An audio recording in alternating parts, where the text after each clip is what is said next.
So last time, we just sort of gave you the equations for kinetic energy so that we could do a little bit of problem solving. But we'd like to see where that equation actually comes from and where we get the idea of this concept of work.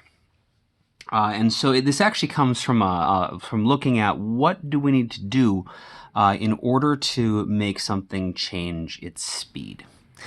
So if I have an object, for example, and I want to change this thing's speed, obviously I need to push on it.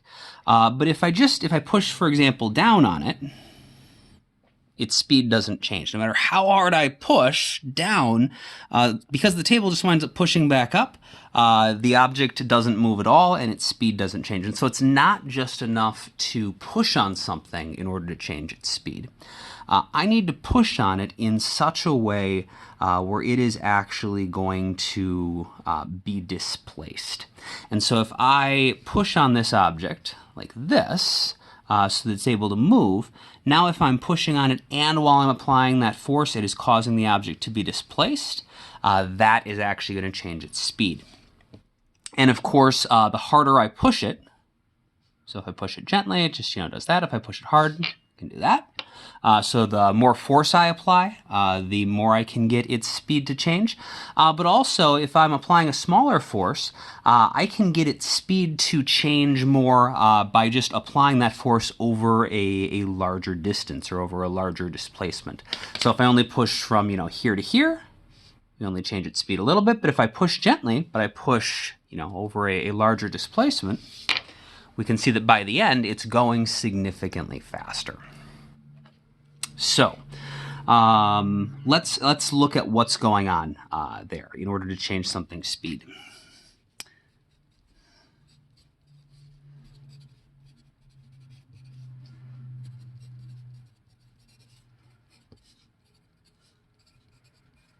Change the speed of an object. We know we need to apply a force. And it's not just enough to apply a force. Another condition is the object has to actually be displaced while we are applying that force.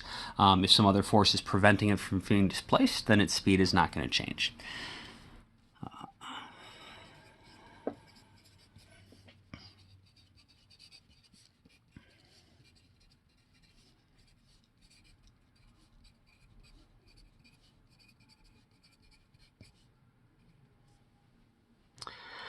Now, of course, there are lots of different ways that we could be applying a force, different angles we could be applying it at. That force could be the only force acting on the object, or there could be several forces that are all going to interact in different ways. The displacement, it could be something that just starts moving when we push on it and winds up moving in the same direction that we're pushing on it, or it could be something that was maybe already moving this way and I push on it to the side and it winds up having a displacement that is at an angle relative to the direction I'm pushing on it. And so we're going to start with a really simple case and work our way up to some equations that it can apply to the most general situations where we have combinations of forces and things going at weird angles and stuff. But we're going to start simple. We're going to start with the easiest case. Our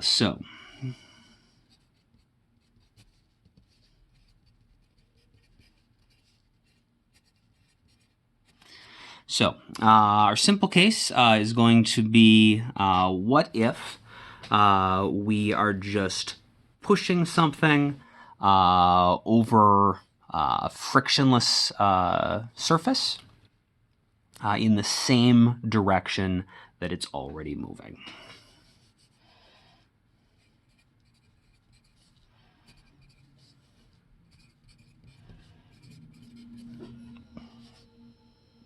So push an object.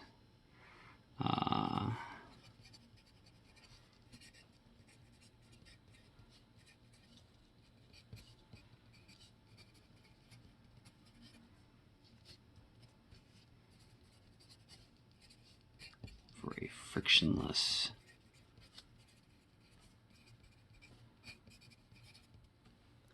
And we know, before we even do any equations, just from our experience, that if something is moving and you push it in the same direction it's moving, that's going to cause it to get faster if there's no friction or anything else opposing you to slow it back down. And so we know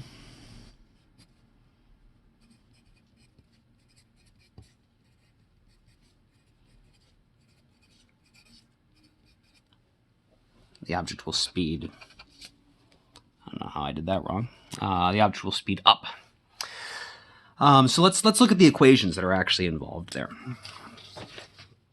So if we have our frictionless ground, we got our object, and this is going to be like our before picture. So our object is initially moving in some direction.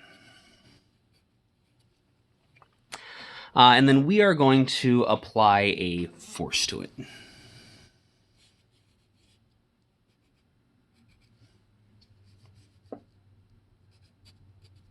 And we're going to keep on pushing it as it moves across the ground, so that our after picture is going to look like this. So we're still applying our force, because remember we have to continue pushing it in order to keep speeding it up. So the object winds up over here somewhere.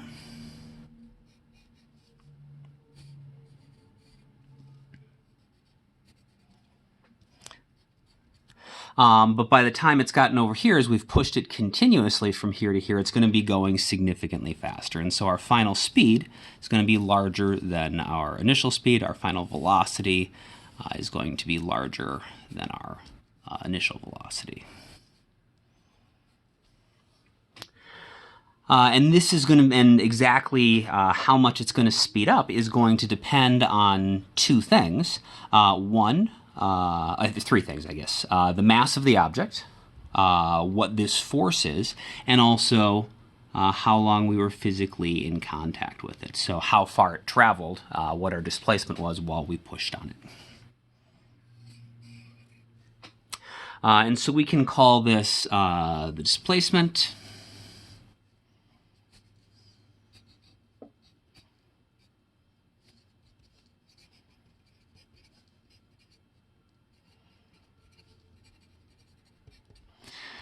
That said, since we can now move in multiple directions, and we're not just limited to the the x direction, rather than using delta x in this unit, we start using this symbol d for displacement, which is different notation than we've had earlier.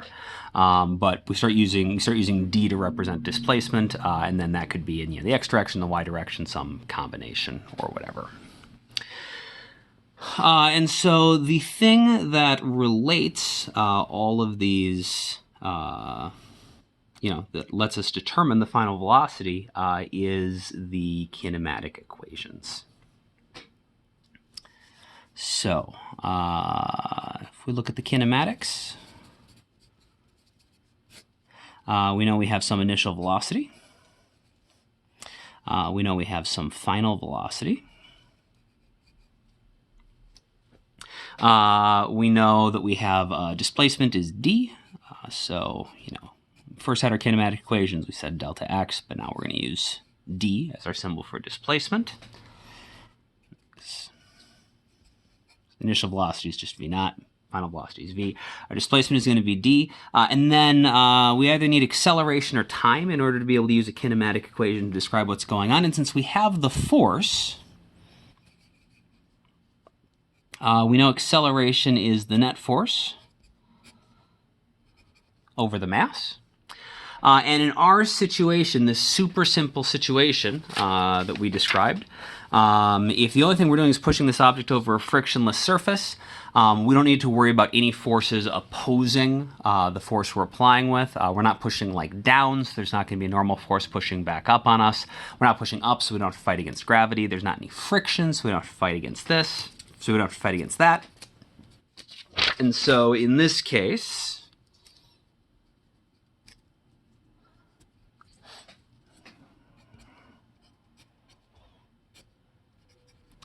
the individual force we applied is going to be the same as the net force.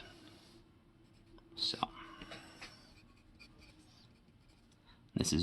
this equation only works because in our simple case,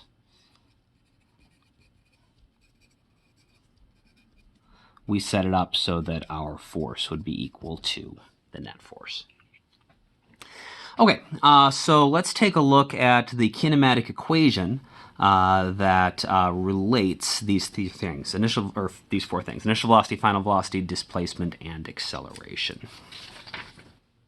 So that equation is going to be that the final velocity squared is equal to the initial velocity squared plus 2 times the acceleration times the displacement. And then we'll just replace acceleration and displacement with the symbols that we're using for this unit and that apply to this particular problem.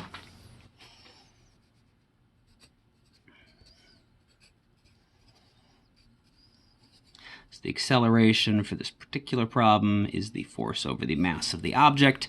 And for this unit, we are using d for displacement.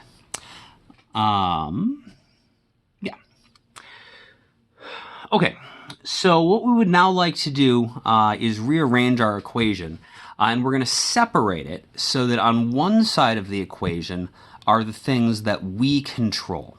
So the things that we control, if you see some object moving along, what you can do to it is you can decide to apply a force to it if you want to, and you can decide how long you're going to apply that force for. You can decide, what the displacement of the object is ultimately going to be before you stop pushing on it.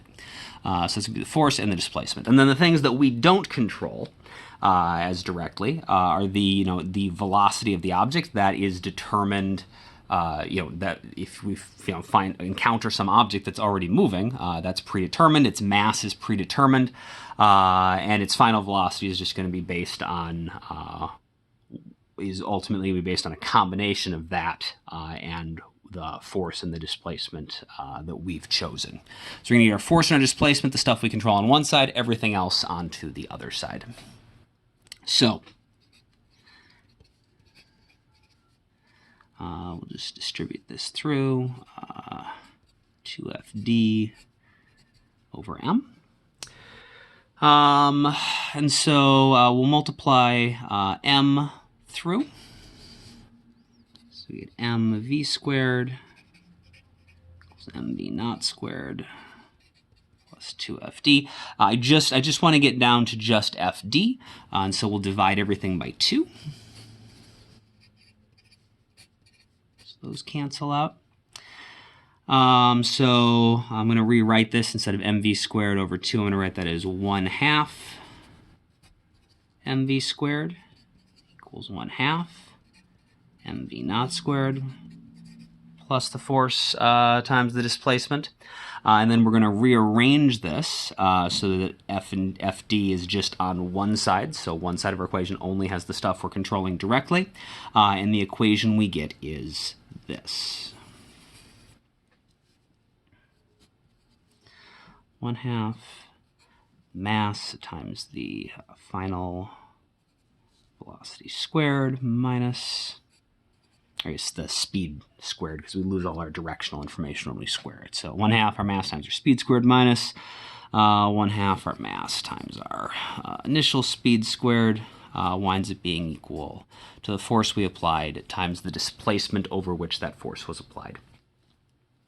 And so if we look at these quantities, we see 3 sort of distinct parts to this equation. This and this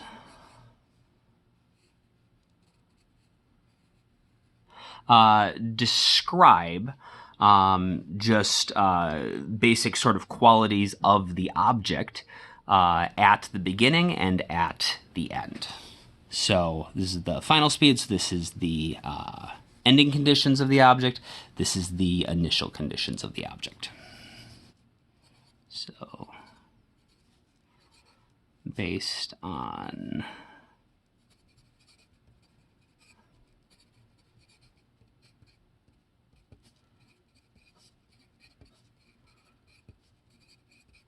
Okay, so this term is based on the ending conditions of the object. This term is based on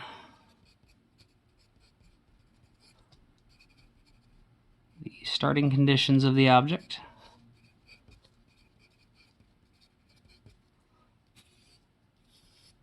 And then this term is the one that is based on the things that we actually control. We chose the force and we chose the amount of displacement we were going to let the object have before we stopped applying the force.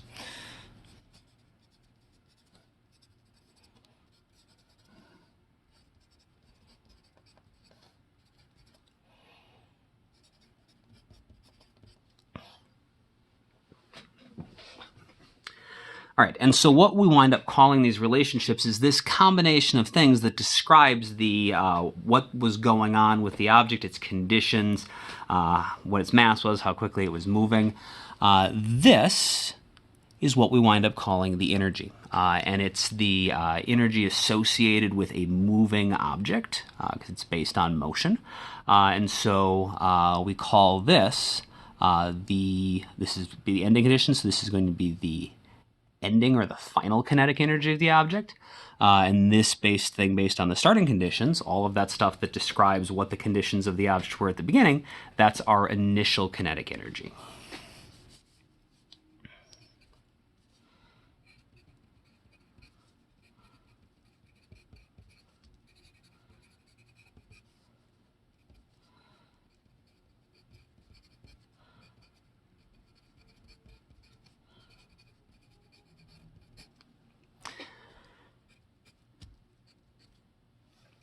Remember, energy just describes the ability of something to interact with or change its environment. And so if you imagine, as this mass is traveling across the paper, its ability to interact with something, maybe our Lego dude is sitting here. If we have an object, the faster it's moving, the more it's going to be able to interact with this guy. So if it's going slow, it does one thing, but if it's going really fast, that's going to look completely different. And so the speed determines how able the object is to interact with its environment, which is part of what's required for energy. The other thing we could change the mass. So I've got two masses here. I've got a little one and a big one. So if we have the little one, so we said speed matters. But if this one is going at one speed and hits the guy, okay, that causes him to move a little bit. If we take the big mass and fling it into the guy at the exact same speed, that's going to cause the guy to move very differently, right?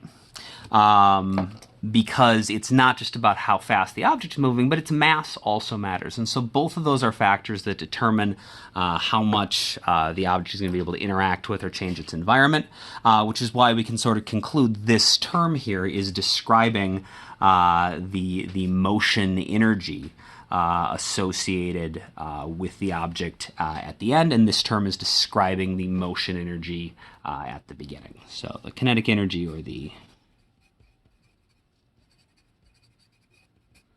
motion energy. This is describing how much the energy changed.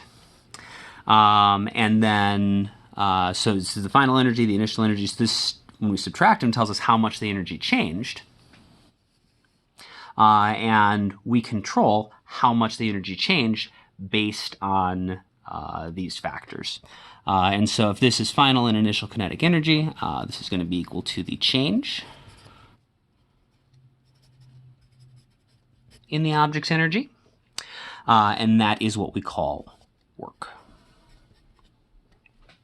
So the idea of work just comes from this mathematical relationship derived from the kinematic equations. If we've got this term that must describe the energy of our object, then the thing that tells you how much the energy changed has to have a name, and so we just call that the work. And again, we want to make sure we don't draw too many conclusions here because this is still limited to this really specific narrow situation where we're pushing something over our frictionless plane. But we can draw a few important conclusions here. So one is that our general equation for kinetic energy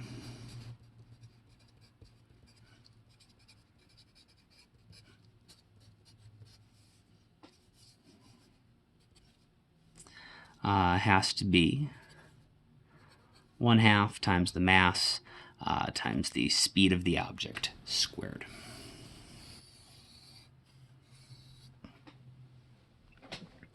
And this is, we wrote this equation down yesterday, but now we actually know where it came from. A few important notes here. Because we're squaring it, you don't actually need to know like the full velocity. The speed is sufficient. So v is the speed of the object. M is the mass. And the unit is going to be obviously kilograms times our speed squared, so that's going to be meters squared per second squared, which we call a joule. So that's where all that stuff comes from. The other important thing we can conclude here is we came up with this idea of this concept of work. And work is just what we call how much the object's energy changed.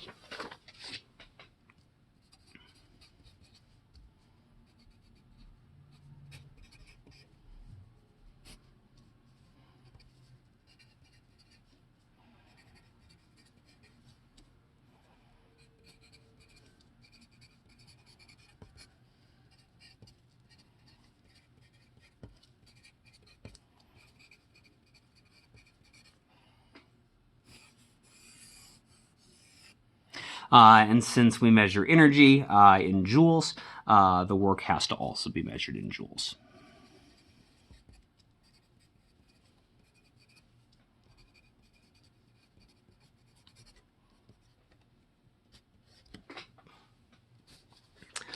And again, we don't want to, we're not going to write like this equation down and put a box around it, because this only applies to this one very narrow situation. But this general idea that if we construct different situations and figure out ways to calculate the energy at the end and the energy at the beginning, if we subtract those, we're going to know how much the energy changed, and that needs a name. And so we might get different equations that we use to find the work, but the work is always going to be what we call how much the energy changed. And if something's moving, there's got to be some term that describes, how much energy it has, how much ability it has to interact with its environment. And in this really simple case, where the only kind of energy we were dealing with was motion energy, because the only thing the object did was move. It didn't go up in the air. There weren't any compressed springs or anything. This really simple term here that is just has to be what determines the motion energy of our object. Yeah, so let's do a little problem solving with that, and then we'll look at work in a little bit more detail for some more general situations.